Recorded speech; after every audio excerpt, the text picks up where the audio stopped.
오늘은 요한복음 강의 84번째 시간입니다.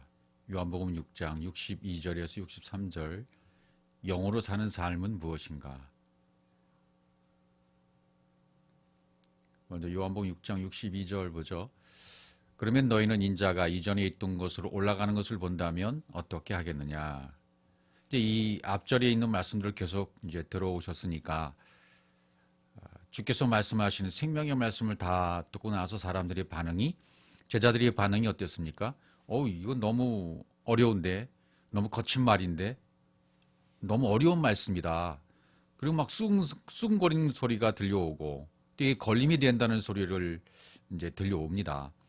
근데 그러면 그 다음에 그렇게 말씀하신 기록한 다음에 그러면 이렇게 나오죠. 그러면 너희는 인자가 이전에 있던 곳으로 올라가는 것을 본다면 어떻게 하겠느냐? 이 말은 무슨 말씀입니까?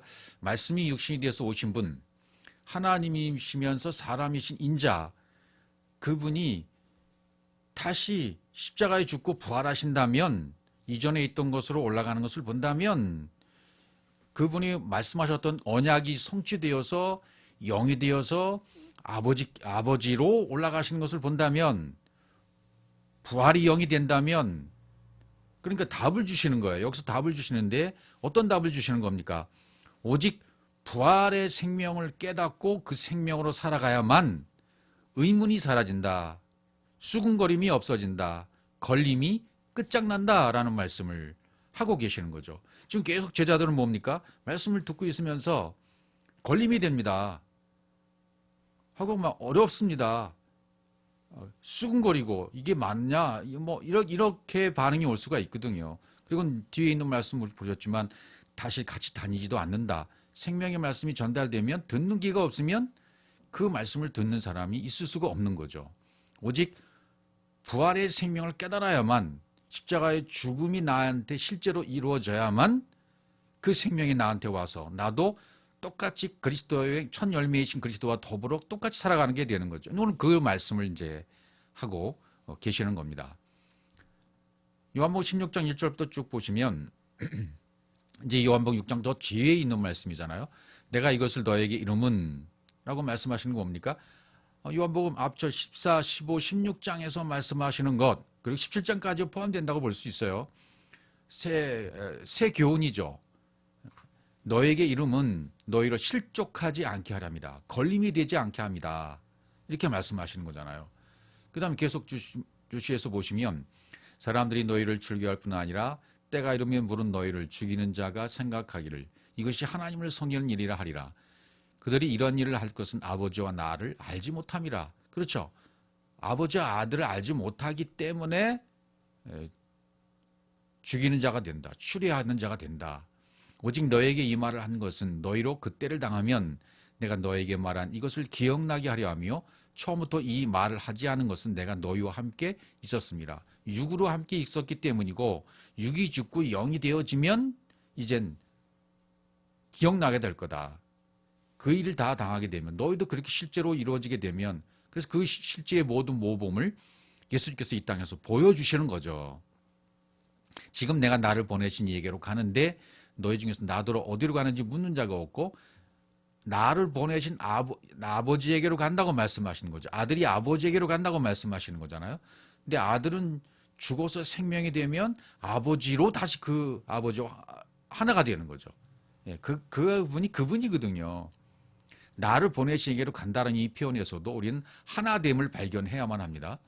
도리어 내가 이 말을 함으로 너희 마음에 근심이 가득하였도다. 생명의 말씀을 아무리 진리로 전달하다 하더라도 들을 기가 없다면 그 말씀을 내가 육의 상태에서는 영의 말씀을 들을 수가 없는 거죠. 그래서 근심할 수밖에 없고 어렵다고 말하고 걸림이 된다고 말하고 수근거리게 말하게 되는 거죠. 그러나 내가 너에게 실상을 말하노니, 실상을 말한다고 했잖아요. 내가 떠나가는 것이 너에게 유익이라. 떠나간다는 것은 뭡니까? 십자가에 죽고 영으로 다시 가신다는 거잖아요. 영으로 가신다는 거예요. 내가 떠나가지 않으면 보혜사가 너희로 오시지 아니할 것이요. 가면 내가 그를 너에게 보내리니. 십자가의 죽음을 죽은 다나토스의 죽음을 완벽하게 죽으신 다음에는 이제 보혜사로 다시 너에게로 보내겠다. 성령을 보내시겠다. 그 말이죠. 그가 와서 죄에 대해서 의에 대해서 심판에 대해서 세상을 책망하시리라. 죄, 의, 심판에 대해서 엘렌코 하시겠다. 친절히 가르쳐 주시겠다. 영어로서 인도하시고 가르쳐 주시겠다. 그런 말씀 지금 하고 계시는 거잖아요. 그래서 요한복음 6장 63절에 보시면 이제 우리가 잘 아는 말씀이 나와요. 살리는 것은 영이니 육은 무익하니라. 내가 너에게 이런 말은 영이요 생명이라. 이렇게 말하고 있습니다. 요즘 여러분의 뭐 책 GPT, 인공지능 대화하는 것들이 많이 있잖아요. 핸드폰만 있으면 다 대화가 됩니다. 저도 궁금해서 한번 이 말씀으로 대화를 해봤어요. 요한복음 6장 63절의 말씀이 무슨 말을 하고 있는 거냐? 영이라는 말씀이 있고 생명이라는 말씀이 있는데 너는 생명이 뭐라고 생각하느냐? 라고 제가 질문을 했어요. 그러니까 이 책 GPT가 설명을 해주는데요. 설명을 잘해요. 뭐라고 하냐면 제가 그렇게 읽어볼게요. 육은 인간적인 사고방식, 세속적인 방법, 육체의 본능을 말합니다. 사람들이 예수님의 기적을 보고도 떡을 먹고도 진리를 보지 못했던 이유는 바로 육에 속했기 때문입니다. 인간의 노력과 인간의 의지와 전통적인 종교 행위는 영원한 생명을 주지 못합니다. 그래서 제가 생명은 뭐지? 그러니까 하나님과의 관계, 연합이다. 이렇게 GPT가 대답을 해요. 정확하게 말해주고 있어요. 그리고 여기서도 전통적인 종교 행위는 영원한 생명을 주지 못한다라고 이 인공지능이 얘기를 하는 거예요. 맞죠? 전통적인 종교 행위를 하는 교회 또는 뭐 불교의 사찰, 어떤 전통, 어떤 종교로 영원한 생명을 주지 못한다. 오직 하나님과의 관계를 맺어야만, 하나님과 관계를 맺어야만 생명이 되고 영이 되는 것이다. 오직 성령께서 역사하셔야만 새 생명을 얻을 수 있다라는 말이죠. 이 이야기를 인공지능도 얘기를 하고 있더라고요. 그래서 제가 또 질문했어요. 100마리의 양, 이른 양의 비율에 대해서는 어떻게 생각하느냐? 그러니까 목자가 양을 찾는 과정이죠. 그래요. 그래서 제가 설명을 했어요. 저도. 그럼 질문했어요. 99마리 양을 두고 한 마리 찾아갔다는데 한 마리의 양이 이른 양이 바로 예수 그리스도가 아니냐. 그리스도가 찾아지면 99과 더하기 1 그리스도가 합해지면 100 완벽한 알레프가 되지 않느냐. 이렇게 질문을 했더니 굉장히 기발한 발상이군요. A가 그렇게 말하면서 그것이 하나님과의 연합의 관계를 말하는 것이 맞습니다. 또 이렇게 얘기를 해요. 그러니까 굉장히 진화하는 거예요. 그 말을 들을 때마다 이 인공지능이 진화를 하더라고요. 또 살리는 것은 영이다. 육은 무익하다. 이렇게 얘기잖아요. 살리는 것은 영이다라는 표현이 뭐냐? 그것은 이거는 영원히 살아나기 위한 성령의 생기, 하나님의 영이 들어오는 겁니다. 이렇게 말을 하더라고요. 정확하지 않아요? 창세기 2장 7절에서 말하고 있는 거죠. 여호와 하나님이 땅의 흙으로 사람을 지으시고 생길 그 코에 불어넣으시니 사람이 생명이 된지라. 흙, 하 아담 하 아파름, 그 사람이라는 그 먼지인 그 사람, 흙으로 사람을 지으시고 먼지인 그 사람. 그러니까 수많은 땅들 중에서 땅으로부터 하나님이 나라고 하는 사람에게 생기를 지금 불어넣는 장면을 설명하고 계시는 거죠. 하나님의 생기가 들어가는 통로가 아프, 코라고 그랬잖아요. 얼굴의 코가 아니라 마음이라는 통로로 들어가야 된다 말이죠. 코라고 여기서 말하는 아프, 마음이라는 것, 하나님의 마음이 통로를 통해서 내 마음으로 들어오는 거죠. 그리고 불어넣으셨다. 그러니까 호흡, 하나님의 호흡, 하나님의 생각, 하나님의 마음, 이게 생기잖아요. 하임 네샤마. 그러니까 이것을 그렇게 넘겨주셨다, 불어넣으셨다는 얘기는 뭡니까? 우리 안에 있는 것을 넘겨버리시고 불어버리시고 우리 속에, 여러분 속에, 우리 사람 인간 속에 있는 것을 불어버리시고 자기 속에 있는 것을 집어넣으시면 너 이거 받아야 돼 라고 불어넣으시는 거죠. 그러니까 마음이라는 통로로 하나님의 마음을 집어넣었다라는 그런 표현이 되는 것입니다. 그러니까 하나님이 생기를 불어넣기 전에 내 안에 뭐가 있어요? 창세기 1장 2절이죠. 혼돈과 공허가 있는 상태죠. 흑암과 깊은 샘에 빠져 있는 상태죠. 하나님 신이 수면에 운행하고 있는 상태가 되는 거죠. 이게 안개 같은 가짜가 내 안에 들어있는 거예요. 혼돈, 공허 상태예요. 그 말로 어둠의 상태예요. 호세크의 상태예요. 하나님의 생기를 불어넣을 때는 그 안개가 가짜가 나가버리는 거죠. 하나님의 생기가 들어오려면 내 것 가짜가 빠져나가야 되잖아요. 그래서 하나님의 측량이 필요한 것이고요. 그래서 말씀이 들어와서 측량해 보니까 이거 아니야. 저울에 달아버리니까 이 저울에서 넌 부족한 거예요. 이거 아니야 너. 그 아닌 것을 불어버리시고 진짜인 그분의 그분의 생명을, 마음을 우리 안에 불어넣으셨다라는 말이 되는 거죠. 내게 있던 것을 불어버리시고 새로운 것이 내 안에 들어오는 거예요. 그래서 십자가를 상징하는 단어를 쓰는 거죠. 죽음이라는 의미의 단어를 쓰는 거죠. 다나토스의 죽음. 구약의 히브리어의 무투. 그러면 진리가 내 안에 완성이 되는 거잖아요. 내 안에 진리가 완성되려면 내가 죽어야 되는 거죠. 내 속에 있는 것이 빠져나가야 되는 것이 맞는 거죠. 거짓 생명이 빠져나가야만 되는 거죠. 그래야 하나님이 보내신 생기가 내 속에 들어오는 거죠. 하나님의 생기가 들어왔다는 것은 또 반대가 뭐가 돼요? 거짓 생명이 빠져나갔다라는 말이 되는 거죠.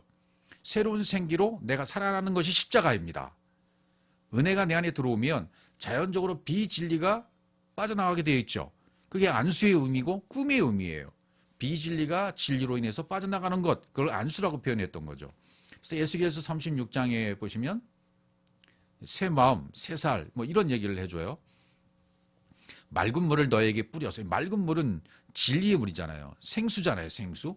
맑은 물을 너에게 뿌려서 너희로 정결하게 하되, 정결하게 했다는 것은 우리 안에 있는 하나님과 연합이 못했던 죄의 상태의 것을 완전히 박살내버리시고 그분 것을 훅 하고 불어넣으시는 거예요. 정결하게 된 거예요. 죄에서 벗어났다는 것은 목표에 딱 맞았다는 얘기니까, 화살을 쏘아서 내 안에 맞았다는 것이니까 하나님의 생명이 내 안에 들어온 거예요. 연합이 된 거예요. 우상 숭배에서 벗어난 거예요. 너희 모든 더러운 것에서와 모든 우상 숭배에서 너희를 정결하게 할 것이며, 우상 숭배에서 벗어났다는 것은 뭐예요? 내가 만들어 놓은 하나님, 내가 만들어 놓고 내가 기준을 삼아 놓고 이것이 하나님이야, 이렇게 살아야 돼, 이렇게 살아야 하나님 앞에서 바르게 사는 거야 라고 세워놨던 종교의 틀, 그것을 벗겨버리시는 거죠. 그걸 정결하게 했다고 말씀하시는 거죠. 26절, 또 새 영을 너희 속에 두고 새 마음을 너희에게 주되 너희 육신에서 굳은 마음을 제거하고 부드러운 마음, 살 같은 마음을 준다, 이렇게 표현하셨어요. 부드러운 마음, 살 같은 마음, 하나님의 마음을 훅 불어넣으셨다, 새 영을 불어넣으셨다, 그 말이 되는 거죠. 그래서 요한복음 5장 25절에서도 진실로 진실로 너에게 이르노니 죽은 자들이 하나님의 아들의 음성을 들을 때가 오나니, 다나토스의 온전한 죽음을 죽은 자, 무트의 죽음으로 진리가 내 속에 들어온 자, 하나님의 생기가 내 안에 있는 모든 것을 불어버리시고 다시 그분의 것을 불어넣은 상태가 된 사람, 그래서 하나님의 아들을 들을 때가 온다는 거예요. 그런 자들이 이때라 듣는 자는 살아나리라. 그런 음성을 들을 때가 온다, 누구든지. 그때 들으면 살아난다. 이게 복음입니다. 죽은 자들이 하나님의 음성을 들으면 살아난다라고 말씀하시는 거죠. 그러니까 네샤마, 내 말이 생명이야. 그 생명인 그 마음이 네 속에 들어가는 거야 하고 훅 불어넣으시는 거죠. 육적 존재가 하나님의 음성을 듣고 생명, 혼, 생기가 드러나는 존재가 생명이 된 거죠.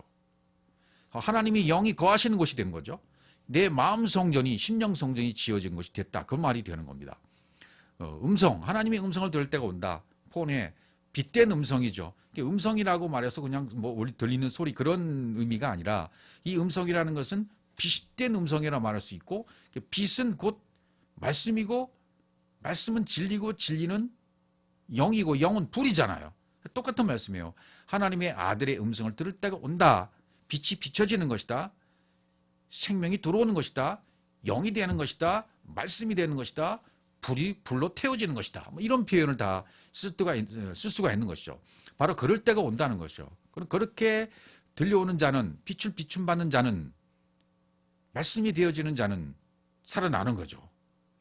그러니까 사람이 생명이 된지라라고 말했을 때는요, 이 하이 네페시는 동물에게도 써요. 그러니까 우리가 사람이 진리로 안 됐을 때, 구원받지 못했을 때는 짐승이라고 그러잖아요. 그러니까 보통 인간을 구원받지 못한 짐승으로 표현한 것이 성경입니다. 그래서 사람이 살아있는 존재가 되었다는 것은 무슨 의미가 되겠습니까?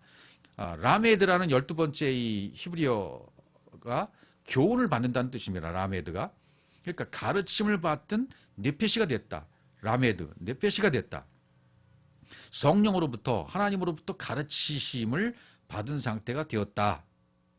그런 아담이 최초의 인간으로 탄생하는 그런 이야기를 성경이 하는 것이 아니고요. 많은 아담 중에서 땅 중에서 하나님이 선택을 해서 구원을 주시는 우리들의 얘기, 나의 얘기인 것입니다. 성경은 바로 아담이 바로 나인 거예요. 그러니까 아담이 되는 얘기예요. 자연인으로 태어난 아담이 나를 불러서 그 코에 생기를 불어 넣으심으로 생명이 되기 위해서 아버지의 마음을 불어 넣어주신 자가 된다. 아담이 된다. 그런 뜻이 되는 거죠. 그것이 내가 살아있는 뇌폐시가 되는 겁니다. 성령으로부터 가르침을 받은 뇌폐시가 되는 거죠. 그러면 이건 영이 되는 거죠. 가르침을 받은 뇌폐시가 되었다는 것은 영이 되었다는, 루아우가 되었다는 표현이나 똑같은 표현이 되는 것입니다. 내가 너에게 이런 말이 영이요 생명이라 그러잖아요. 이게 말씀의 능력을 말하는 것이 되는 거죠. 그러니까 말씀은 단순한 교훈이 아니라 이건 말씀 자체는 생명인 거죠. 말씀 자체는 생명이고 생명 자체는 하나님이신 것이고 하나님의 형상인 것이고 하나님의 속성인 것이고 하나님의 뜻인 것이고, 그래서 그분이 말씀하시잖아요. 내 입에서 나가는 말도 헛되이 내게로 돌아오지 아니하고 반드시 성취된다. 반드시 경영하는 것이 이루어지리라. 반드시 열매를 맺게 되리라 라고 말씀하십니다. 영으로 산다는 게 뭔가, 영으로 산다는 것이 어떤 것인지 우리가 잘 이렇게 상상, 추측 그렇게 이렇게 될 수가 있어요. 영으로 산다는 것이. 실제적으로 영으로 산다는 삶이 무엇인가. 물론 이건 주제별로도 말씀드려야 될 수 있고, 강의한다는 것은요, 그냥 주제별로 강의하는 건 달라요. 말씀을 전체적으로 강의한다는 것은 전체적으로 훑어 내려가는 것을 말하고, 주제별로 말하는 것은 뭐 성령의 인도하심이 뭐냐, 말씀에 순종하는 삶이 뭐냐, 하나님의 뜻이 뭐냐, 열매 맺는 삶이 뭐냐, 이렇게 하나씩 주제를 가지고 나간다면 그것도 곧 전체적인 내용이 되는 거죠. 성경 전체가 되는 거고요. 또 강의한다는 것도 이렇게 쭉 이 말씀 본문을 그냥 쭉쭉쭉쭉 설명해 나가면 그것도 역시 성경 전체를 말하는 것이 되고요. 그거 다 똑같은 거예요.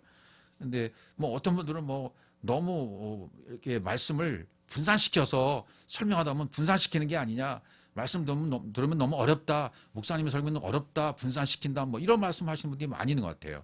그러니까 자기가 기준이 되면 그럴 수밖에 없어요. 그러나 하나님의 말씀이 내 속에 들어와서 기준이 딱 세워져 있으면 어떤 말씀이 들려오든지 자기는 닭이 소화가 되게 돼 있습니다. 하나님의 아들의 영으로 말씀하시는 말씀을 하나님의 영으로 듣기 때문에 어떤 말씀이 소화가 되게 돼 있어요. 이해가 되게 돼 있단 말이죠. 영으로 산다는 것은 이게 인도함을 받는 사람이에요. 성령의 인도하심을 받는 삶. 로마서 8장 14절. 무릇 하나님의 영으로 인도함을 받는 사람 곧 하나님의 아들이라. 하나님의 영으로 인도함을 받는다. 이게 무슨 뜻입니까? 인도를 받는다는 뜻이 무엇일까요? 영으로 인도받는다. 영에 민감해졌다. 그런 것은 어떤 얘기일까요? 우리 삶 속에서 아주 이걸 실감나게 깨달을 수 있는 부분들이 이런 부분입니다. 성령이 하시는 사역으로 그분의 진리가 내 안에 확장되어 들어왔잖아요. 그럼 그분 것이 내 안에 운반되어 들어왔어요. 그래서 그것이 내 속에 담겨지도록 하는 그 과정을 인도라고 합니다.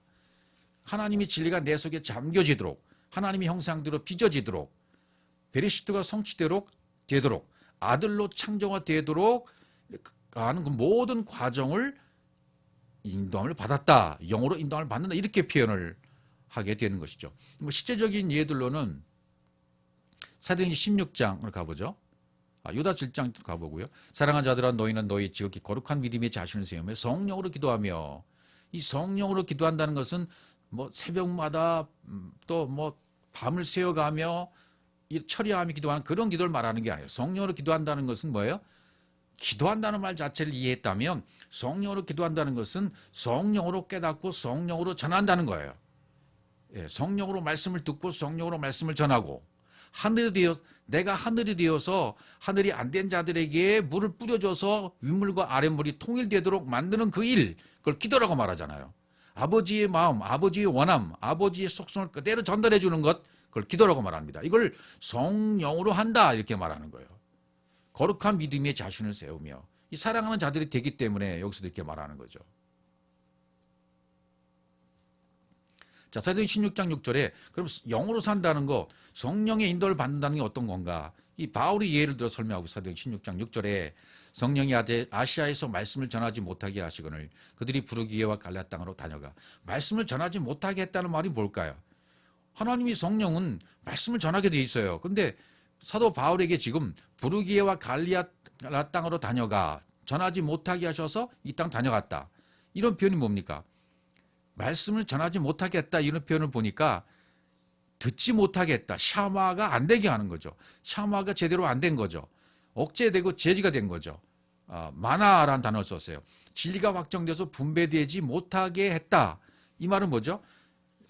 바울의 입에서 나가는 말씀이 저들에게 들려지지 않는다든지 바울의 안에서 이 말씀을 준비했는데 말씀이 안 나가게 했다든지 이런 표현이 될 수가 있는 거죠. 부르기와 갈라디아 땅으로 다녀가 그래서 성령이 말씀을 전하지 못하게 했다 하시고 이것을 바울이 그걸 영어로 알기 때문에 지금 지역적으로 옮겨갔다라는 말이 뒤에 나오는 겁니다. 무시아 페이로 비등회를 가고자 에스대 예수의 영 허락하지 않았다. 예수의 영이 허락하지 않았다. 애썼어요. 애썼다는 말은 뭐냐면 엘로힘을 공급해 주고자 했다는 얘기가 되는 것이고 하나님의 복음, 하나님의 진리로 전해주고자 했다라는 표현이 돼요. 근데 예수의 영이 허락지 않았다. 이건 뭡니까? 생명으로 확장이 안 되도록, 안식이 안 되도록, 쉼으로 가지 못하도록 했다. 이런 말이 되는 거거든요. 결국은 예수의 영이 허락지 않았다는 표현은요. 그러니까 지금 바울이 입에서 나가는 말씀이 전달되지 못하도록 그 입을 막았다라는 표현도 되고 또 그 말씀을 전했을 때 듣는 자들은 그 말씀을 제대로 못 들었다는 표현이 되기도 해요. 두 가지가 다 되는 겁니다. 근데 여기서 이렇게 표현을 했지만 이 두 가지 표현 다 쓸 수가 있는 거예요. 이게 바울의 입장에서 말하면 사도행전을 기록한 누가 입장에서 말하면 누가의 입장에서 볼 때 사도 바울의 심령과 맞았기 때문에 바울의 마음을 아는 거죠. 바울의 마음을 알았기 때문에 바울이 이 속에서 그 영으로 뭔가 억제하는 것을 알았다는 것이 돼요. 이 표현이. 허락지 않았다는 것은 뭐예요? 이게 생명이 여기서 이 지역에서는 생명이 안 되도록 하시는 거네. 자기 영을 알았다는 거예요. 그래서 그 다음 표현에 보면 무시할 자나 들어와로 내려갔는데 이런 지역적인 움직임이 일어나는 거고요. 밤의 환상이 바울에게 보이니 이렇게 표현해요. 밤에라는 건 뭐예요? 라일이라는 밤은 뭐죠? 하나님의 공급이 내 안에 들어오는 밤이에요. 밤에는 하나님의 공급이 이루어지는 시간입니다. 또 내 것이 율법이 진리로 바뀌어지는 기간이에요. 그래서 밤이 지나서 아침이 오는 거죠. 환상이 바울에게 보였다 그래요. 환상이라는 것이 뭡니까? 꿈에 이렇게 꿈도 아니고 뭔가 비몽사항에 보여진 것을 환상이라고 말할 수도 있어요. 근데 여기서 말하는 환상, 하존이라는 이 환상은 말씀이 생명으로 확장된 것을 말해요. 말씀이 생명으로 확장되도록 뭔가를 보여주시거나 이런 현상도 될 수 있다는 거죠. 그 현상을 보여주심으로 말미암아 말씀이 말씀되도록 그 꿈을 보여주시고 환상을 보여주시고 비전을 보여주심으로 말미암아 이 생명으로 확장되도록 그 길을 인도해 가시는 거죠. 그러니까 구약에 있는 환상이 많이 나오잖아요. 에스겔서 나오고 이사야, 에레미야, 에스겔, 다니엘, 특히 다니엘서에 많이 나오는 것을 볼 수 있어요. 이런 환상이 나타났다. 그것은 뭡니까? 하나님이 공급이 있어서 하나님의 말씀이 되어지도록 하나님의 말씀이 생명으로 되어지도록 보여주시는 거죠. 그걸 통해서 그걸 이루어가게 하시는 거예요. 그래서 바울에게 환상이 보였다. 마게도냐 사람 하나가 서서 그에게 청하이르되 마게도냐로 건너와서 우리를 도우라 도우라는 학원을 이런 환상을 봤다라는 거예요. 바울이 이 환상을 본 후에 이렇게 나오죠. 이 환상을 봤다는 얘기는 뭐 실제적으로 그런 환상이 보는 역사도 지금도 있고요. 또 그렇게 설명할 수도 있고. 근데 이 의미의 그림으로서의 의미의 뜻은 뭐예요? 하나님의 말씀과 생명이 확장되도록 하는 환상이에요.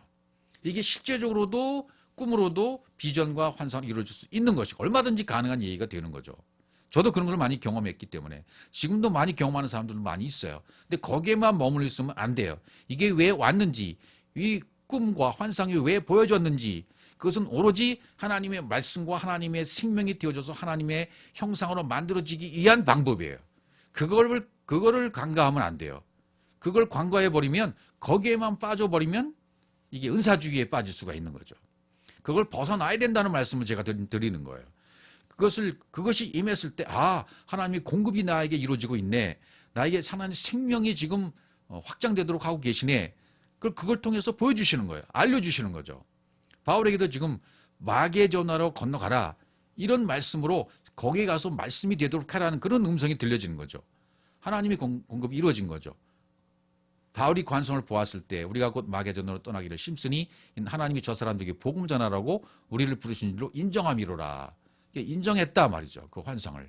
인정했다는 말이 뭐냐면 하나님의 공급하심이 적용되도록 저들이 했다라는 거예요. 행동으로 옮겼다는 거예요. 인정했다는 것이. 그래서 실제적으로 지역을 이동하잖아요. 지금 환상이 보았을 때 마게도냐로 떠나기를 힘썼다, 애썼다 이 말이에요. 마게도냐로 떠나가서 거기서 뭐 하는 거예요? 엘로힘이 공급되도록 했다. 엘로힘을 공급해 주었다. 하나님의 진리를 공급해 주었다. 생명을 공급해 주었다라는 말이 되는 거죠. 어떤 그 환상에만 빠져 있고 꿈에만 빠져 있고 어떤 은사에만 빠져 있으면 그걸 주신 하나님의 목적을 이룰 수가 없어요. 그걸 통해서 수많은 사람들이 그걸 경험하지만 그 다음 단계 나가지 못하고 거기서 끝장나 버리는 거예요. 끝장나 버리니까 형상으로 완성이 안 돼요. 무티의 죽음으로 완성이 안 되는 거예요. 자기 생각의 죽음의 죽음을 이루지 못하기 때문에 그게 안 되는 겁니다. 그래서 그 과정 속에서 이루어질 때 이런 환상과 비전과 꿈과 은사와 능력이 임했을 때 이것을 이건 하나님의 생명이 공급하시도록 하는 거구나. 하나님의 생명의 말씀으로 나에게 들어오도록 하시는 거구나. 또 이 말씀을 저들에게 전해주도록 하는 거구나라는 그런 걸로 내가 인정해버리고 그 공급에 내가 올인할 때 공급에 들어가서 내가 하늘이 되어서 하늘로서 말씀을 전해줄 때 이 모든 것은 완벽하게 이루어지는 거죠. 환상과 꿈과 비전이 말씀으로 일치가 되어지고 다른 사람이 전달이 되는 것까지 일치가 되는 거죠. 이 인도가 되어지지 않으면 자기 사리사욕에 빠진다든지 육신의 정욕에 빠진다든지 안목의 정욕에 빠진다든지 이상의 자랑에 빠져서 거기서 멈춰버리는 겁니다. 그 다음 말씀을 보시면 갈라디아 5장 18절 너희가 만일 성령이 인도하신 바가 되면 율법 아래 있지 아니하리라. 그렇죠. 만일 성령이 인도하신 바가 됐잖아요. 그러면 이 만일에는 반드시 그렇게 해주시겠다는 말씀이에요. 너희가 반드시 성령이 인도하신 대로 하나님의 공급대로 생명이 되게 한다면 진리에 있는 거야. 더 이상 율법 아래 있지 않는 거야. 반드시 내가 이렇게 해줄게 라는 말이 갈라디아 5장 18절 바울의 말이죠. 하나님 반드시 이 말씀대로 성취하신다. 성령의 인도하신 바가 되어져서 생명이 공급돼 진리의 상태에 이르게 해주신 분이시다. 그런 말씀이 되는 거죠. 계시록 7장 17절 이는 보좌 가운데 계신 어린 양이 그들의 목자가 되사 어린 양이 목자가 되신다는 거예요. 말씀이 목자가 되신다는 거예요. 생명수 샘으로 인도하시고 하나님께서 그들의 눈에서 모든 눈물을 씻어 주실 것입니다. 우리의 모든 육의 것이 빠져나가고 진리로 하나님의 형상대로 하나님의 생명 가운데 들어가게 된다. 그럼 눈물을 씻어주는 건 당연한 거죠. 육신의 고통과 아픔과 고난은 다 싸그리 사라지는 거죠. 안식의 상태에 이루어지는 것. 그러나 과정 가운데 있을 때는 고난이 유익이라고 말씀하셨잖아요. 그런 모든 고난들이 있는 거죠. 누가복음 5장 4절 말씀을 마치시고 시몬에게 이르실 때 깊은 데로 가서 그물 내려 고기를 잡으라. 이건 이제 영으로 산다는 것은 성령의 인도를 받는다는 삶이 되는 거고 그다음에 말씀에 순종하는 삶이 된다. 깊은 데로 가라. 거기서 그물을 내려 잡아라. 고기 잡아라. 시몬이 대답하여 이르되 선생님 우리들이 밤이 새도록 수고를 하였을 때 잡은 것이 없지만은 말씀에 의지하여 내가 그물을 내리다 하고 그렇게 하니 고기를 잡은 것이 힘이 많아 그물이 찢어지더라. 이렇게 설명하고 있어요. 말씀에 순종하는 삶이 뭔지를 가르쳐주고 있는 거죠. 예, 내 의지와 내 뜻대로 내가 애쓰고 힘쓰는 것은 아무런 의미가 없지만 그분 말씀에 의지해서 순종하게 되면 그물이 찢어지도록 고기를 잡힌다는 거죠. 예, 내가 만들어놓은 그물이 찢어지고 주님이 만드는 그물로 만들어진다는 얘기예요. 말씀에 순종하면 그렇게 된다는 거예요. 그러니까 고기를 잡는다는 얘기 되는 거죠. 예, 이 시몬은 반석, 베드로 잘 들으면 반석이 된다는 뜻이 되는 거잖아요. 사도행전 5장 29절에도 베드로와 사도들이 대답하여 이르되 사람보다 하나님께 순종하는 것이 마땅하도하니라 이렇게 말해요. 너희가 나무에 달아 죽인 예수를 우리 조상의 하나님이 살리시고 이스라엘의 회개함과 죄사함을 주시려고 그를 오른손으로 높이사 임금과 구주로 삼으셨느니라. 이게 복음을 지금 전하고 있는 거예요. 예. 하나님 앞에 순종해야 된다 하고 나무에 달아 죽인 예수 그리스도 그걸 설명하고 십자가에 달려진 예수 그리스도를 설명하고 있어요. 그리고 그를 오른손 높이사 임금과 구주로 주가 되셨다는 거예요. 그 예수가 십자가에 죽으심으로 말미암아 임금 되시고 주가 되셨고 구주가 되셨다. 우리는 이 일의 증인이다. 우리가 바로 이 일의 증인이다 라고 베드로와 사도들이 지금 전파하고 있는 겁니다. 하나님이 자기에게 순종하는 사람들이 주신 성령도 그러하니라 하더라. 그렇죠. 바로 이 일에만 증인이 되어야 돼요. 십자가에 죽으시고 영이 되신 그리스도, 예수 그리스도만 전하는 증인. 그거를 생명 되신 예수 그리스도, 십자가에 죽으신 예수 그리스도가 생명이시다. 부활하신 그리스도야 바로 그분이. 이 일에만 증인이 되어야 된다. 이건 순종하는 사람들만 이렇게 할 수 있다는 거죠. 사람보다 하나님을 순종하는 것이 맞다. 그리고 성령의 인도하심을 받아서 말씀에 순종하는 삶. 이렇게 되어져 간다. 성령도 그 일만 하고 있단 말이죠, 지금. 로마서 5장 19절 가면 한 사람이 순종하지 아니함으로 많은 사람이 죄 있는 것 같이 한 사람이 순종함으로 많은 사람이 의인이 되리라. 겉사람과 속사람에 대한 얘기로 이해하시면 빨라요. 내 안에 겉사람과 속사람이 있다. 내 안에 있는 겉사람은 불순종하죠. 그러나 새 사람이 되었다는 것은 뭐예요? 겉사람이 파괴되고 겉사람이 멸망되고 겉사람이 죽어지고 속사람, 새 사람을 거듭났다는 의미 되는 거잖아요. 그러면 순종하지 않으면 안 돼요. 겉사람, 한 사람, 내 안에 있는 겉사람이 말씀에 순종해서 죽어지고 새 사람이 되었다면 이건 의인이 된 거예요. 순종의 사람이 된 거예요. 그러나 겉사람은 순종하지 않잖아요. 그런 의미에서 보면 더 빨리 이해할 수 있는 말씀이 돼요. 너희 자신을 종으로 내어주어 누구에게 순종하든지 그 순종을 받는 자의 종이 되는 줄 너희가 알지 못하느냐? 혹은 죄의 종으로 사망에 이르고 혹은 순종의 종으로 의에 이르느니라. 사망과 생명.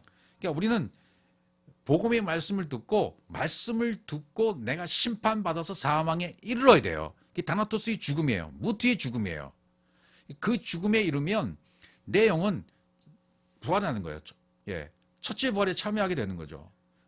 이 첫째 사망은 여기서 이미 이루어진 거야. 근데 성경에는 그런 첫째 사망이라는 말은 나오지 않잖아요. 이미 심판받아 사망이 이르러버린 거예요. 그렇게 되면 순종의 종이 됐다. 의에 이른다. 말씀에 순종해야 될 것. 복음의 말씀에 순종하고 성령의 인도하심에 순종하는 삶을 살다 보면 이 모든 것이 그대로 이루어지게 되어 있단 말이죠. 순종함을 받는 자의 종이 되어 의에 이른다. 의에 이른다. 열매에 이른다. 마지막에 모든 것이 이루어진다. 너희가 세상의 초등학문에서 그리스도와 함께 죽었거든. 골로새 2장 20절입니다. 어찌하여 세상에 사는 것과 같이 규례에 순종하느냐. 그러니까 이게 세상의 초등학문에서 그랬잖아요. 그리스도와 함께 이미 죽었어. 이미. 뭐가? 세상의 초등학문이. 내 지식과 가치관과 내 의지와 내가 만들어 놓은 모든 지식의 세계들은 이미 파괴된 거야. 그리스도와 함께 십자가에 죽은 거거든. 죽었어. 이걸 이해해야 되죠. 그런데 어찌하여 세상에 사는 것 같이 규례에 순종하느냐. 그렇게 죽었다면 이미 하나님의 말씀에 순종하는 자가 돼 있어야 되는데 안 돼 있다라는 말을 하고 있는 거잖아요. 지금. 그걸 복음을 전하고 있는 거잖아요. 골로새에서도. 이미 그리스도와 함께 십자가의 죽음을 경험한 자들만이 세상의 초등학문에서 죽은 자가 되는 겁니다. 십자가의 죽음을 실제로 죽기를 싫어하는 사람들은 굉장히 많죠. 나는 난 예수 믿었으니까 구원 받았어. 예수 믿었으니까 나는 천국에 가거든. 이렇게 믿는 사람들이 굉장히 많잖아요. 그러나 진리의 말씀을 듣다 보면 그게 아니었네. 그리스도와 함께 실제로 죽는 죽음이 있어야, 다나토스의 죽음이 있어야 내가 실제로 내 육신의 생각이 죽고 이건 모든 것이 내 안에서 이 삼위일길이 이루어져야만 십자가에 죽는 순종이 무트의 죽음이 이루어져야만 초등학문은 완벽하게 처리가 되는 거죠. 율법은 처리되고 세상 학문의 학문에서 죽어진 것이 되는 것이고 모든 이론이 파악이 되는 것이고요. 이것이 이루어져야만 진리가 온전히 내 안에서 이루어지게 되어지는 거죠. 요한복음 12장 24절도요. 내가 진실로 너에게 이르노니 한 알의 밀이 땅에 떨어져 죽지 아니하면 한 알 그대로 있고 죽으면 많은 열매를 맺느니라. 그렇게 되어 있죠. 그렇죠. 반드시 그 말씀이 이 말씀이에요. 예수 그리스도의 십자가의 죽음, 하나의 밀이 되어져 땅에 떨어져 죽은 것처럼 죽어야만 껍질이 벗겨지고 죽어야만 열매를 맺는다. 모든 씨앗엔 생명이 있습니다. 씨앗이 땅 속에 들어가 열매를 맺으려면 그 땅 속에 들어가서 죽어야 돼요. 썩어져 죽어야 돼요. 반드시 썩고 죽어져야만 열매로 맺어지는 법입니다. 우리도 똑같이 육신의 율법이 내 생각이 떨어져 땅에 떨어져 죽어야 돼요. 말씀에 의해서, 말씀에 순종하로 말미암아 이렇게 된다는 거죠. 하늘의 밀로 오신 예수 그리스도처럼 우리도 똑같이 그렇게 땅에 떨어져 죽으면 많은 열매를 맺게 된다. 그 얘기를 해주고 있는 것이죠. 그래서 성령의 열매를 말하잖아요. 오직 성령의 열매 사랑과 희락과 평과 의로 자문과 자부의 양성과 충성과 온유와 절제니 이 같은 것을 금지할 법이 없느니라. 그래서 성령의 열매를 맺었다는 건 뭐예요? 내 안에 생명이 담겼다는 거죠. 내 안에 생명이 담겼기 때문에 사랑, 희락, 화평, 오래 참은, 자비, 양성, 충성, 온유, 절제는 금지할 법이 없다. 이런 법을. 그게 뭐예요? 하나님의 형상대로 지음을 받은 거예요. 성취가 되어진 거예요. 하나님의 안식이 이루어지고 평안이 이루어진 것입니다. 영생이 되었다는 것입니다. 생명이 되었다는 것입니다. 성령의 열매를 맺었다는 것은 영생에 이르렀다는 거죠. 생명에 이르렀다는 거예요. 네. 사도행전 7장 54절에도 여기 이제 스데반의 얘기가 나오잖아요. 이 스데반 어떻게 열매 맺었나? 그들이 이 말을 듣고 마음에 질려 그를 향하여 이를 갈거늘 스데반이 성령 충만하여 하늘 우러러 주목하여 하나님 영광과 및 예수께서 하나님 우편에 서신 것을 보고 말하되 보라 하늘이 열리고 인자가 하나님 우편에 서신 것을 보노라 한데 이런 모든 표현들은 뭐예요? 스데반은 이미 하나님의 영으로 완성이 된 거죠. 복음 진리가 들어와서 하나님의 형상이 지어진 거죠. 완벽하게 하나님은 사람으로 아들로 창조가 되어진 거죠. 안식에 이르는 상태가 된 것을 말하는 거죠. 그들이 큰 소리를 지르며 귀를 막고 일찍 그들에게 달려들어 성 밖으로 내치며 돌로 칠세 증인들이 옷을 벗어 사울이라는 청년의 발 앞에 두니라. 그들이 돌로 스데반을 치니 스데반이 부르짖어 이르되 주 예수여 내 영혼을 받으시옵소서. 이 열매 맺는 삶, 이 스데반이 이런 삶 이걸 통해서 보여주고 있는 거죠. 스데반은 하나님이 영이 되었다. 말씀이 되었다. 안식이 이르렀다. 그것을 또 로마서 6장 20절에 그러나 이제는 너희가 죄로부터 해방되고 하나님께 종이 되어 거룩함에 이르는 열매를 맺었으니 그 마지막은 영생이라. 그러니까 스데반은 저런 상태는 뭐예요? 영생의 상태에 이르렀다 말이죠. 하늘의 밀이 땅에도 떨어져 죽은 상태가 되었다. 그래서 열매 맺었다. 영생이 되었다. 생명이 되었다. 그 말이죠. 여기서도 죄로부터 해방됐다. 너희가 죄로부터 해방됐다는 말이 뭡니까? 하나님과 연합이 되었다는 뜻이 되는 거잖아요. 하나님과 연합이 되지 못했던 우상 죄의 상태에서 벗어나서 완벽하게 하나님과 생명으로 연결이 되었다. 그걸 해방이다 이렇게 표현한 거예요. 그러니까 해방이었다는 이 단어는 뭐냐면 하나님의 형상이 되었다. 하나님의 생명이 되었다. 하나님의 영이 되었다. 그걸 해방이라고 부르는 겁니다. 죄로부터 해방되었다 그러면 나는 하나님의 형상을 그대로 입은 자가 된 거야. 나는 하나님이 영이 된 거야. 말씀이 된 거야. 생명이 된 거야. 이런 뜻이 되는 거죠. 그래서 그 마지막은 거룩함에 이르는 열매를 맺었기 때문에 마지막 뭐가 돼요? 영생이 되는 거예요. 영생. 예. 영생이란 말을 어떻게 또 설명할 수 있어요? 하나님의 공급하심과 그분이 나에게 공급하심이 그대로 공급되었고 그분의 분배해 주신 분배하심이 내 속에 들어와 버렸고 그대로 내가 만들어졌고 그대로 모든 것이 당겨진 상태. 그래서 영혼으로의 상태가 되어진 상태가 생명, 영생인 거죠. 영혼으로의 상태로 연결된 거, 하나님의 영과. 그러니까 내 육체가 죽었어도 그 상태는 영혼으로의 상태로 계속 이어지는 거죠. 부분집합이 합집합이 된 거예요. 합집합이라는 물, 예. 바다에 물이 있는 것처럼 강에 있는 물, 호수에 있는 물들이 흘러들어가 바다와 일치가 돼서 부분집합이 합집합이 되는 것처럼 우리 육체의 죽음이 끝나도 우리 육체의 죽음으로 끝나는 것이 아니라 그 육체의 죽음과 연결되어져서 합집합이 되는 하나님과 하나님의 영과 연합이 됐다는 표현이 그런 표현이고 연합이 됐다는 것은 영원한 상태에 이르렀다는 표현이 되는 것이고 내가 그런 영원한 상태에 들어가서 영원한 상태에 이르는 것을 말하는 것이 영생인 것입니다. 그래서 고린도전 15장 20절에 가봐도 그러나 이제 그리스도께서 죽은 자 가운데 다시 살아나사 잠자는 자들의 첫 열매가 되셨다 그래요. 예, 첫 열매가 됐다. 레시트. 예, 첫 열매가 됐다. 첫 열매는 레시트를 얘기하잖아요. 베레시트 할 때 레시트. 첫 열매가 됐다는 건 뭐예요? 이것도 똑같아요. 하나님이 영이 되었다.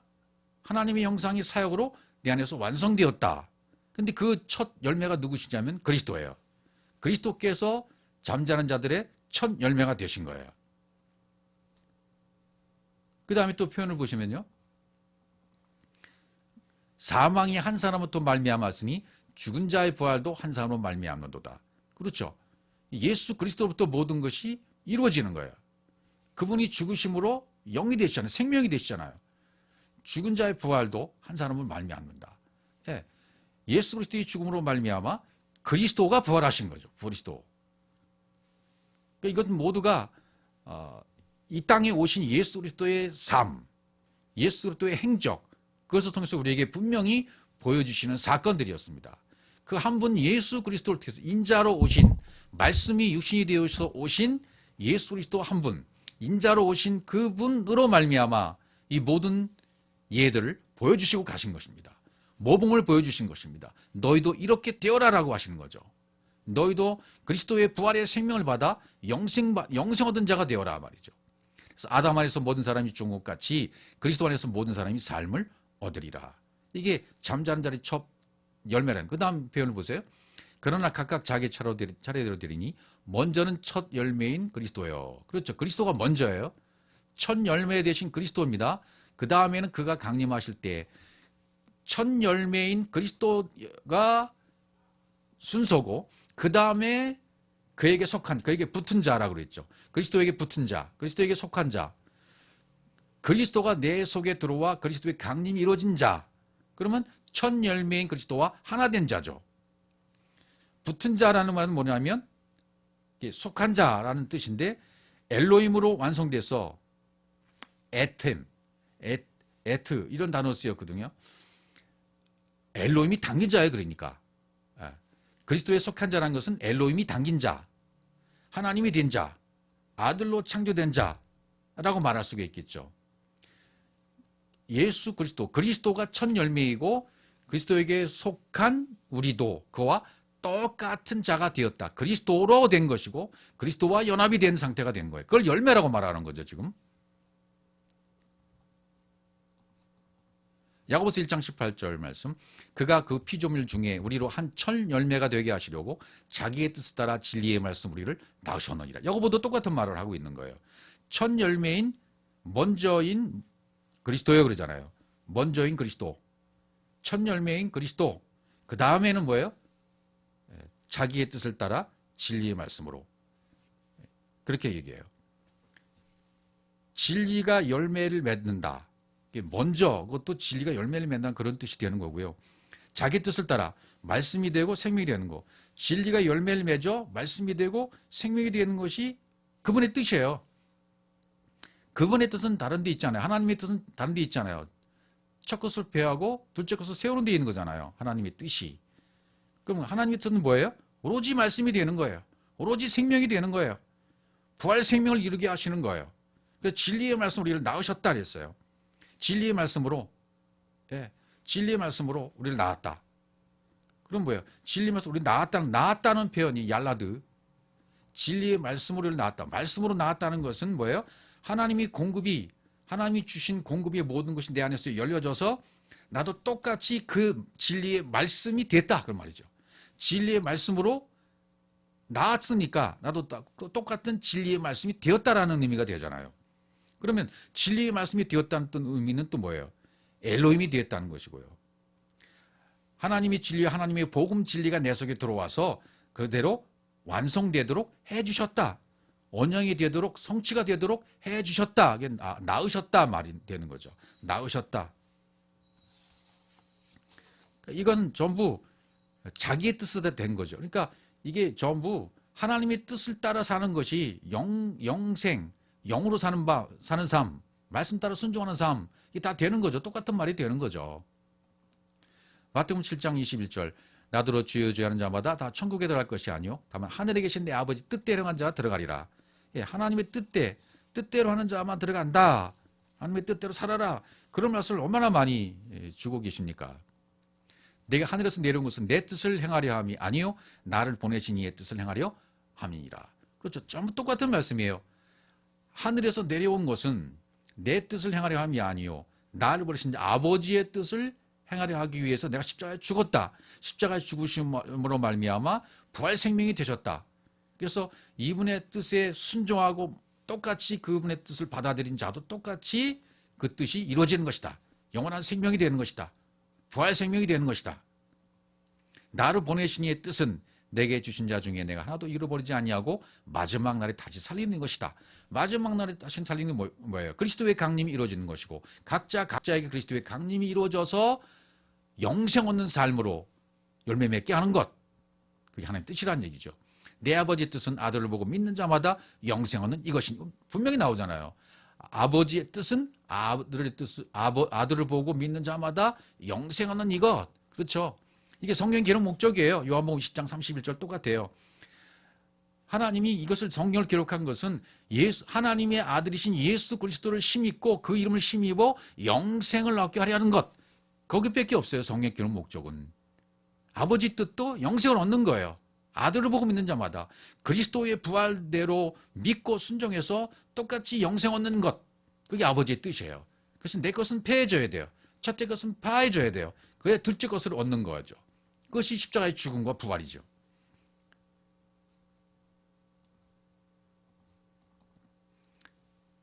여기도 하나님의 뜻은 이거지니 너희의 거룩함이라 음란을 버리고. 데살로니가전서 4장 3절입니다. 거룩함이라는 게 뭐예요? 하나님의 뜻이 이루어지면 거룩하다 그 말이에요. 카도시, 거룩하게 되었다. 예, 하나님의 생명이 되었다. 영원한 생명을 받은 자가 되었다. 하나님의 형상을 입었다. 창세기 1장 1절이 이루어졌다. 그 말씀이 내 속으로 들어와서 내가 말씀이 되었다. 그러니까 당연히 하나님과 배반되었던 음란은 버려지게 된 것이죠. 또 범사에 감사하라. 이것이 그리스도 예수 안에서 너희를 향하신 하나님의 뜻이니라. 범사에 감사하라. 그렇게 말하고 있잖아요. 범사에 감사하라. 이건 뭐예요? 영의 세계가 열려서 영으로 호흡하는 삶이 매일이 되는 삶이에요. 매일의 삶이 영으로 호흡하는 삶. 영의 세계에서 사는 삶이 되게 하는 거. 그게 하나님의 뜻이라는 거죠. 그게 뭐예요? 그것도 뭐예요? 영생. 이것도 영생인 거예요. 영으로 호흡하는 삶이 되게 해라. 매일매일의 삶이, 날마다의 삶이 영으로 사는 삶이 되게 하라. 이게 감사하라는 뜻이 그런 뜻이에요.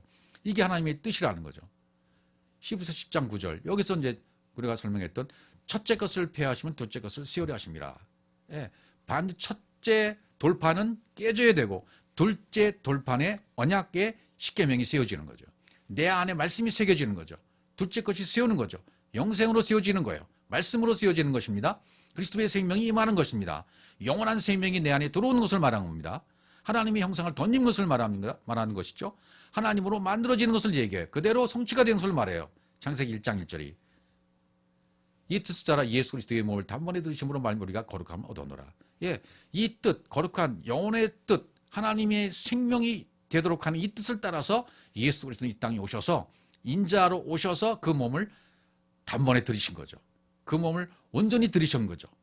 그래서 우리가 그것으로 말미암아 거룩것을 그 말씀에 순종하고 그 말씀에 순종함으로 그 말씀을 듣고 살아난 자는 거룩함에 이르게 된 자가 되는 거죠. 요한에서 2장 16절 이는 세상에 있는 모든 것이 육신의 정욕과 안목의 정욕과 이생의 자랑이니 다 아버지께로부터 온 것이 아니요 세상으로부터 온 것이라. 그러니까 이 온전한 영원한 생명이 이루었다는 것은 뭐예요? 육신의 정욕과 안목의 정욕과 이생의 자랑이 다 이루어진 거죠. 3일날에 제3일의 모든 3일의 과정이 다 끝난 거죠. 육신의 정욕, 안목의 정욕, 이생의 자랑의 모든 과정이 여섯째 날의 모든 과정이 다 끝났고 일곱째 날 안식이 오는 것이 왔다는 거예요. 아버지로부터 온 것이 다 내 속에 들어오게 된 것이죠. 이 세상도 정욕도 지나가되 오직 하나님의 뜻을 행하는 자는 영원히 거하느니라. 그렇죠. 여기 많이 나오잖아요. 하나님의 뜻을 행하는 자는 뭐예요? 하나님의 뜻이 뭐예요? 첫째 것이 폐하고 둘째 것이 세워지는 거예요. 영원한 생명이 되어지는 거예요. 하나님 말씀으로 세워지고 말씀이 되고 빛이 임하고 하나님의 형상으로 만들어지는 거잖아요. 창세기 1장 2절이 이루어지는 거잖아요. 그럼 어떻게 돼요? 영원히 거하느니라. 영생을 사느니라. 영원한 생명을 사느니라. 그 상태에 들어간다. 그런 뜻이죠. 영혼의 상태에 들어간다. 히브리서 11장 24절. 그래서 그것은 모세를 통해서도 히브리서 기자가 설명해 주고 있습니다. 믿음으로 모세는 장성하여 바로의 공주의 아들이라 칭을 받기를 거절하고 모세는 장성했다 그러죠. 믿음으로 모세는 장성한 거예요. 믿음이 뭡니까? 에무나. 하나님의 진리로 확장돼서 호흡하는 거예요. 하나님의 진리가 확장돼서 그 진리가 내 속에 들어와줘서 그 호흡을 하나님의 호흡으로 호흡하고 있는 상태가 됐다면 믿음의 상태가 된 거예요. 베리시트가 성취가 된 거예요. 그런 상태를 장성했다. 장성이 뭐예요? 장성했다는 것은 모세는 하나님의 공급하심이 이루어진 자이고 하나님이 공급하신 것이 다 그 속에 운반되어 들어가서 그대로 만들어졌다는 것이 되는 거죠. 그 모세가 받아들이고 열려져서 그대로 만들어졌다는 뜻이 되는 거죠. 장성했다는 것은. 그럼 믿음의 상태에 있는 모세다. 그렇게 말할 수 있는 거죠. 그런 표현들은 이제 공주의 아들의 받기를 거절하고 도리어 하나님의 백성과 함께 고난받기를 잠시 죄악의 낙을 두는 것보다 더 좋아하고 하나님의 백성과 함께 고난받기를 잠시 좋아한다. 하나님의 백성 고난받기를 좋아한다. 고난이 유익이라 그러잖아요. 그런 과정을 통해서 모든 것이 되어지는 것을 설명해 가고 있는 거예요. 그리스도를 위하여 받는 수모를 애굽의 모든 보화보다 더 큰 점을 여겼으니 이는 상주심을 바라봅니다. 상주심을 바라본다는 얘기는 뭐냐면 상이라는 것은 뭐겠습니까? 상은 예수 그리스도예요. 그리스도가 상이에요. 진리가 공급되고 운반되어 들어오면 그리스도가 되는 것, 그게 상입니다. 하나님으로 만들어지는 것, 그게 상이에요. 바라봄이라는 것은 내 안에서 영으로 내 안에 말씀이 내 안에 새겨져서 그 말씀으로 호흡하는 것, 이게 바라본다는 뜻입니다. 상주신을 바라본다는 것은 완벽하게 베리시트가 성취된 것을 말하고 있어요. 창세기 1장 1절이 이루어진 것을 말하고 있어요. 또 모든 보화보다 더 큰 재물로 여겼다. 이건 뭐가 돼요? 한마디로 뭐냐면 하나님의 형상, 하나님의 영이 분배되는 거, 그게 보화죠. 더 큰 보화, 더 큰 재물은 뭐예요? 하나님의 형상이에요. 하나님의 속성이에요. 하나님의 영이에요. 이보다 더 큰 것이 없는 거예요. 그 어떤 것이 세상의 보화, 보물, 돈, 재물, 권력, 이것이 그 대신할 수가 있겠습니까? 도저히 상대가 안 되는 거죠. 마태복음 6장 33절에 뭐라 그래요? 그런즉 너희는 먼저 그의 나라와 그의 일을 구하라. 그리하면 이 모든 것을 너에게 더하시리라. 먼저 로시라고 말했습니다. 먼저 로시, 그의 나라와 그의 의, 로시, 하나님의 영과 하나님의 형상대로 확장되는 것이 첫째가 된다. 하나님의 형상이 되는 것이 먼저야. 하나님의 영이 되는 것이 먼저야. 첫째가 되어야 돼. 먼저 그렇게 설명하고, 그 먼저라는 말과 그의 나라와 그의 의 다 똑같은 말이 되는 거예요. 그러니까 그의 나라와 그럼 뭐예요? 말쿠투, 말라쿠투, 말쿠투. 그의 나라, 하나님의 나라는 뭡니까? 하나님의 나라, 하나님이 주신 공급이 그대로 내 안에서 이루어지고 적용이 되어져서 완성되는 것, 내 안에서 그분의 것으로 완성되면 그게 하나님의 나라예요. 그럼 이 모든 것을 너에게 더하시리라. 이 모든 내가 원하는 욕심적인 걸 더하신다는 것이 아니라 이 모든 것을 뭐래요? 그 모든 것은 창세기 1장 1절에서 창세기 2장 3절의 말씀이 그대로 내 안에 들어와서 너에게 더하도록 해주겠다. 더하시리라. 말씀으로 완성되게 해주겠다. 하나님 형상대로 온전하게 되게 해주겠다는 그 말씀이 되는 거죠. 이게 우리의 욕심과 우리의 모든 기도하는 것이 이루어지게 되겠다. 무엇이든지 구하라 다 이루어질게, 그런 의미가 아니라 이 모든 것은 하나님의 법칙과 하나님의 형상 안에서, 하나님의 원리 안에서 이루어지게 해줄게. 하나님이 말씀하신 그 원리 안에서 이루어지게 해줄게. 이게 더하신다는 뜻이 되는 거죠. 더해주시리라. 이 모든 것을 더해주신다는 말은 뭐예요? 완벽하게 창세기 1장 1절에서 2장 3절까지 완벽히 끝장나서 2장으로 넘어가서 연합 결혼으로 다시 시작되게 해줄게. 그런 의미가 되어지는 거죠. 그의 의도 똑같은 뜻이에요. 그의 의를 구하라는 것은 뭐예요? 체다카, 하나님 말씀이 열려서 그 열림을 통해서 그분과 교통이 되어버리면 뭐가 돼요? 교통이 되면 하나님 것이 다 내 속에 들어와 버리잖아요. 그럼 하나님과 같이 똑같이 호흡하게 된 상태가 되는 거죠. 그걸 그의 의라고 말하는 거죠. 먼저 또 하나님의 나라, 그의 의 다 똑같은 거예요. 그분의 형상, 그분의 생명, 그분의 진리, 그분의 호흡을 같이 만들어지면 이 모든 것이 이루어진 거예요. 그리하면 이렇게 설명하잖아요. 그리하면 창세기 1장 1절의 모든 것이 이루어지고 더 나가서 1장 1절과 2장 3절까지 모든 말씀이 내 안에 들어와서 완벽하게 완성이 되게 해줄게 라는 언약의 말씀이 이루어진다라는 말씀으로 6장 33절이 이루어져 있는 것입니다.